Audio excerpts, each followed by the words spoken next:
आज की वीडियो में हम बात करने वाले हैं सिस्टाइटिस के ट्रीटमेंट के बारे में।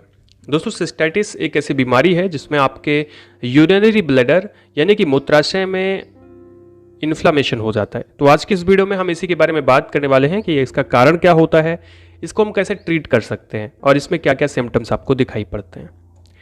तो सबसे पहले अगर हम बात करें कि सिस्टाइटिस होता क्या है, तो आपको यूरिनरी ब्लैडर के बारे में पता होगा कि जहाँ पर यूरिन स्टोर होता है, और यूरिनरी ब्लैडर एक तरह से यूरिन को स्टोर करके रखता है ताकि हमें बार बार यूरिनेशन के लिए न जाना पड़े। तो कई बार यूरिनरी ब्लैडर में इन्फ्लेमेशन हो जाता है, इसमें स्वेलिंग आ जाती है, तो इसी को हम लोग सिस्टाइटिस बोलते हैं। ऐसी कंडीशन में आपको बार बार पेशाब करने जाना पड़ सकता है और आपके यूरिनरी ब्लैडर में दर्द होता है। आप समझ नहीं पाएंगे यूरिनरी ब्लैडर में कैसे दर्द होगा, तो आप ऐसे समझिए कि पेनिस के ऊपर के साइड में आपको हल्का सा पेन होगा, लेकिन हाँ पेट के अंदर में होगा, यानी कि नाभि के नीचे। तो अगर ऐसा पेन होता है और लंबे समय तक चलता है तो हो सकता है कि आपको यूरिनरी ब्लैडर में इन्फ्लेमेशन हो गया हो। अभी हम बात करते हैं इसके कारण के बारे में कि यूरिनरी ब्लैडर में इन्फ्लेमेशन होने का रीज़न क्या होता है। तो कभी कभी मान लीजिए अगर आपको कभी इंजरी हो जाती है, यानी कि उस साइट पे अगर आपको चोट लग जाती है, तब आपको ये प्रॉब्लम आ सकती है। इसके अलावा कई बार पैरालिसिस की वजह से भी लोगों में ये प्रॉब्लम आती है। इसके अलावा सबसे जो कॉमन रीज़न है वो है यूटीआई इन्फेक्शन, यानी यूरिनरी ट्रैक इन्फेक्शन। अगर आपको यूरिनरी ट्रैक इन्फेक्शन है तो सिस्टाइटिस होने के चांसेस ज़्यादा ही बढ़ जाते हैं। और आपको अगर यूरिनरी ब्लैडर में स्टोन है यानी कि पथरी है, तो उस कंडीशन में भी सिस्टाइटिस होने के खतरे रहते हैं।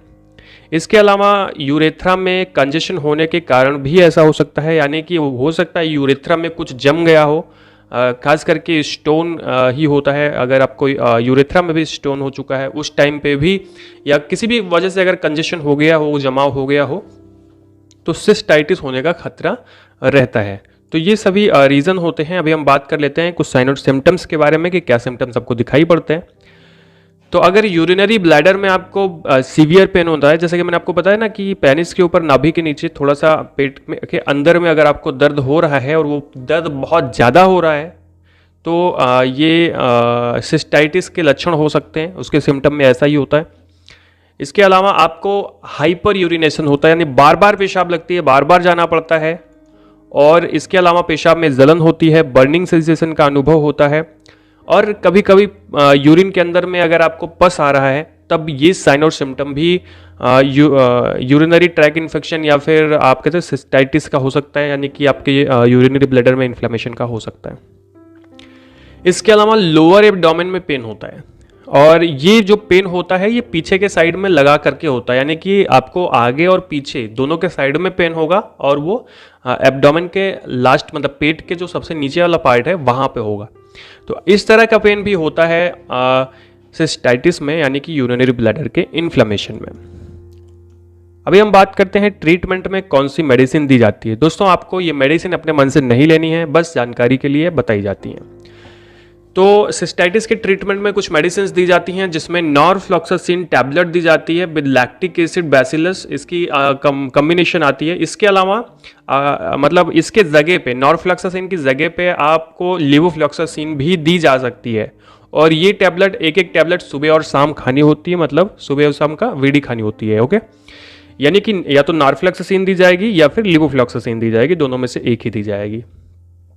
इसके साथ में एक सिरप दिया जाता है डाइसोडियम हाइड्रोजन सिट्रेट, और इसको कैसे पीना होता है, तो इसको हमें पीना होता है 2 चम्मच 1 कप पानी में मिला करके, सुबह दोपहर शाम, यानी कि दिन में 3 टाइम आपको पीना होता है। याद रखें कि इस सिरप को आप डायरेक्ट ना पिएं, इसे डाइल्यूट करके यानी पानी में मिला करके ही पिएं। इसके अलावा विटामिन ए की कैप्सूल दी जाती है जो आपको सुबह शाम खानी होती है।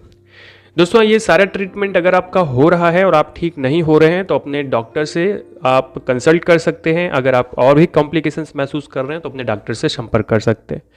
दोस्तों, कुछ ऐसी बीमारियां ये सब होती हैं जिसमें आपको अपने आप से मेडिसिन नहीं लेनी चाहिए, डॉक्टर से जांच करानी चाहिए। बिना डायग्नोसिस के कोई भी बीमारी का इलाज घातक सिद्ध हो सकता है, इस वजह से ध्यान रखें। तो दोस्तों, ये था आज का वीडियो आपको इन्फॉर्मेटिव लगा हो, अच्छा लगा हो तो चैनल को सब्सक्राइब कर दीजिएगा, वीडियो को लाइक करके दोस्तों के पास जरूर शेयर करिएगा। मैं इंस्टाग्राम